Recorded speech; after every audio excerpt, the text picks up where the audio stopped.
غلام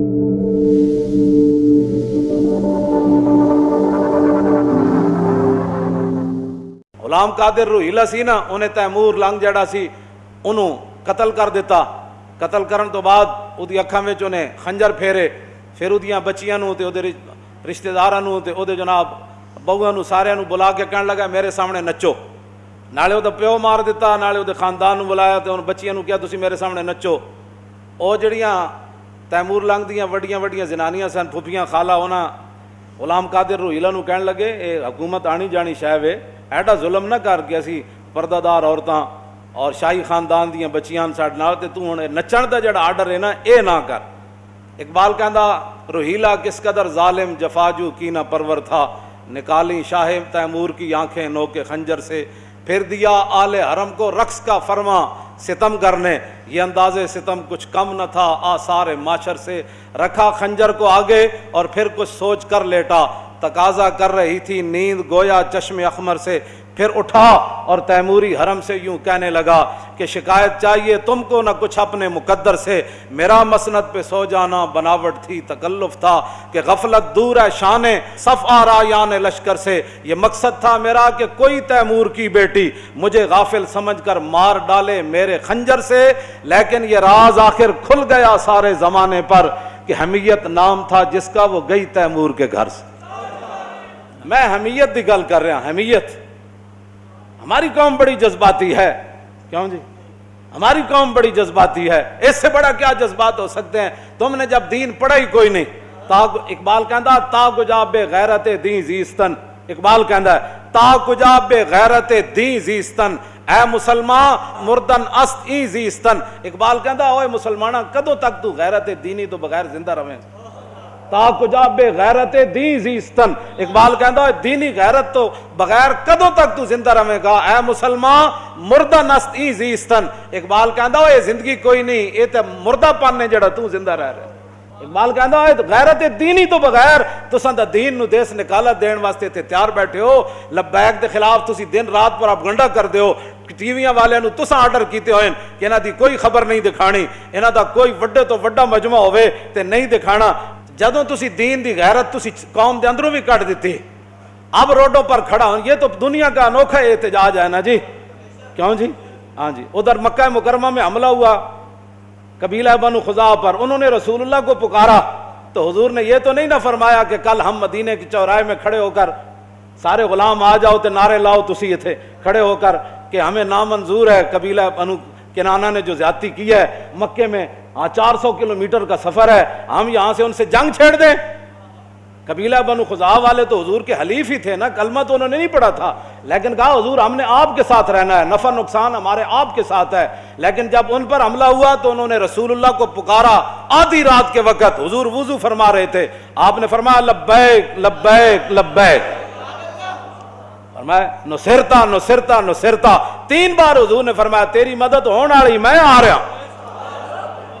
یہ ایک انوکھا احتجاج ہے. ایٹم بم ہوتے ہوئے، دنیا کے بہترین ساز و سامان جنگی ہوتے ہوئے، تو اپنے ہی روڈوں پر کھڑے ہو کر احتجاج کر رہے ہیں. کس سے؟ جو کشمیر کے اندر خون بہا رہا ہے، جو بچیوں کی عصمتیں لوٹ رہا ہے، اور جو بوڑھے اور جوانوں کو قتل کرنے کے بعد ان کے اعضاء کاٹ رہے ہیں، ان کے لیے اپنے روڈوں پر کھڑے ہو کر احتجاج کر رہے ہیں. قوم جناب جہاں اشارے ہیں وہ اشاروں پر کھڑی ہو جائے. کیا کہ ہم کیا جی اب کیا بات کی جائے مولانا. حمیت نام تھا جس کا وہ گئی تیمور کے گھر سے. غلام قادر روہیلا کہنے لگا وہ جدوں کڑیاں نو سامنے بٹھا لیا نا، انہیں کہا نچو نہیں میرے سامنے بیٹھو. سامنے بیٹھا نا تو اپنا خنجر لا کے انہیں میز ہوتے رکھ دیتا، پھر انج پیچھے ٹیک لا کے تے سو گیا. سونا انہیں کی سی، انج اکھاں بند کر دیتیاں. پھر اٹھا اور تیموری حرم سے یوں کہنے لگا کہ شکایت چاہیے تم کو نہ کچھ اپنے مقدر سے، میرا مسند پہ سو جانا بناوٹ تھی تکلف تھا کہ غفلت دور ہے شان صف آرایان لشکر سے. وہ کہنے لگا جلیاں ہوئی ہو، میں ستیا کوئی نہیں سی، دشمن دے سامنے خنجر رکھ کے کوئی سوندا کوئی نہیں ہوندا، لیکن یہ مقصد تھا میرا کہ کوئی تیمور کی بیٹی مجھے غافل سمجھ کر مار ڈالے میرے خنجر سے. کہنے لگا میرا یہ مقصد سی کہ اگر تہاڈے اندر کوئی حمیت اور غیرت ہوندی نا، ہوندیاں تسی تیمور دیاں بیٹیاں جویں اودے وچ غیرت سی تو تساں اتنی دیر جو خنجر چک کے مینوں ذبح کر دینا سی. لیکن یہ راز کھل گیا آخر سارے زمانے پر کہنے لگا یہ خنجر میں نے رکھا اور پھر اٹھا کے تم ایسے کانپ رہی تھی تو میں دنیا کے اندر یہ راز کھل گیا کہ حمیت نام تھا جس کا، وہ گئی تیمور کے گھر سے۔ کہنے لگا حمیت اور غیرت جو تھی نا وہ تیمور کے گھر سے گئی ہے، تو غلام قادر روہیلا اس پر قابض ہوا ہے۔ تو ہمارے پاس تو ساری چیزیں موجود ہیں۔ تم فوج کو کہو کہ جناب پوری قوم آپ کے ساتھ کھڑی ہے، آپ صبح 6 بجے کا ان کو جناب ایک اعلان دے دیں۔ انہوں نے کہا بس بھائی 6 بجے کے بعد سری نگر سے کرفیو نہ ہٹایا گیا اور فوج اور سارے گنڈے ہندو واپس نہ گئے تو پھر 6:01 پر پاکستانی فوج مقبوضہ کشمیر میں داخل ہو جائے گی۔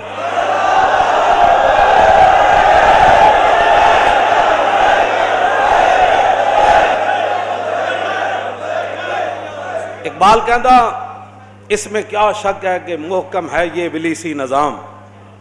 اقبال رویا، کہنے لگا اس میں کیا شک ہے کہ محکم ہے یہ ابلیسی نظام، اور پختہ تر اس سے ہوئے خوئے غلامی میں عوام۔ ہیں جی، پختہ تر اس سے ہوئے خوئے غلامی میں، آرزو اول تو پیدا ہو نہیں سکتی کہیں۔ اقبال رویا، کہنے لگا جس نظام کے تحت مسلمان چل رہے ہیں نا، آرزو اول تو پیدا ہو نہیں سکتی کہیں، ہو کہیں پیدا تو مر جاتی ہے یا رہتی ہے خام۔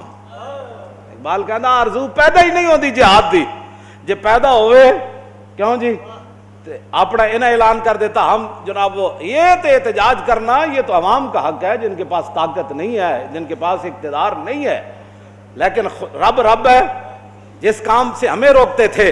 یہ لبیک والے کون ہیں؟ یہ آئے روڈ بند کر دیتے ہیں، خاکے باہر بنے ہیں، احتجاج یہاں کرتے ہیں۔ تو میں نے کہا حملہ کشمیر پر ہوا، احتجاج شارع دستور پر کیسے ہو گیا؟ کیوں جی؟ رب ہے نا، جو حضور کے لیے نہ نکلے کم از کم کشمیر کے لیے تو نکلے، کیوں جی؟ لیکن وہ تو سجدہ ہوا ہی نہیں، سر جھکا دل جھکا ہی نہیں۔ وہ تو کیا باتیں کرتے ہو؟ جو باتیں ہم آج شارع فیصل بند ہوگا نا، آج تو کوئی ایمبولینس نہیں آئے گی نا، آج تو قوم کا کوئی نقصان نہیں ہوگا نا، آج سارا کچھ یہ نقصان تو صرف اس وقت ہوتا ہے جب کوئی حضور کی عزت کے لیے نکلتا ہے، اس وقت وہ دہشت گرد بھی بن جاتا ہے، اس کے لیے وہ جناب اس وقت ملک کے معیشت کا بھی نقصان ہو جاتا ہے۔ کیوں جی؟ ایمبولینسیں بھی بند ہو جاتی ہیں، لوگ گھروں میں قید ہو جاتے ہیں، فلاں ہو جاتا ہے۔ خدا وہ جو کام تم حضور کے لیے نہ کر سکے یہ تو اپنی قسمت کی بات ہے، یہی تو امتحان ہے تنویر کہ کس نے کس کو خوش کرنا ہے جی۔ ہاں جی، اب تو موقع تھا مقبوضہ کشمیر میں داخل ہونے کا، پوری پچھلی ساریاں جناب قرض اتارن دا موقع سی، سارے قرض اتارن دا موقع سی۔ فتح مکہ والے دن جب رسول اللہ تشریف لائے نا تو صحابہ کو وہ باتیں بھولی تو نہیں تھی نا، کیوں جی؟ وہ بھولی تو نہیں تھی۔ تو حضرت سعد بن عبادہ سب تو بڑا لشکر انہاں دے نال تے جھنڈا انہاں دے ہاتھ وچ، انہاں جدوں ویکھیا نا کہ حضور تے اوجریاں سٹن والے بھی اج کھڑے، بلال نو مارن والے بھی کھڑے، امیر حمزہ دے جگر تے کلیجہ کڈن والے بھی کھڑے، حضرت سمیہ دے ٹکڑے کرن والے بھی کھڑے، صدیق اکبر دے منہ تے جوتیاں مارن والے بھی کھڑے، حضرت حباب دے جسم وچ سوراخ کرن والے بھی کھڑے، تے حضرت سعد بن عبادہ کو برداشت نہ ہویا۔ حالانکہ حضور نے فرمایا کہنا کچھ نہیں، لیکن سعد بن عبادہ ہماری قوم بڑی جذباتی ہے۔ ہاں جی، صحابی رسول جدوں ویکھے نا سارے کھڑے تو آپ نے فرمایا الیوم یوم الملحمہ الیوم تستحل الکعبہ، فرمایا آج لڑائی کا دن ہے، آج کعبے بھی بندے بڑھ کے رکھ دیں گے ذرا۔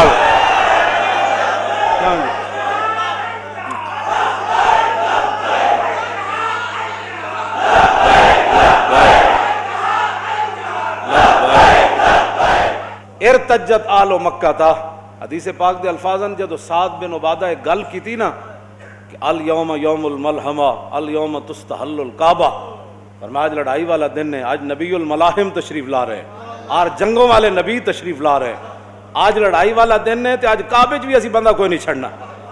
ہاں جتھے جوں مارن دی اجازت نہیں آ جاتی تو بندے وڑ دینے، تو کیوں جی اس ایک گل نال پڑھیا ہوندا دین تے پھر نہ، کیوں جی پڑھیا ہوندا دین تے پھر نہ، دین جدو پڑھے ہی کوئی نہیں۔ اقبال کہندا از غلامی بزم ملت فرد فرد ایوان بایوان اندر نمرد، یکے اندر قیام وہی در سجود کاروبارش چوں صلاتے بے امام۔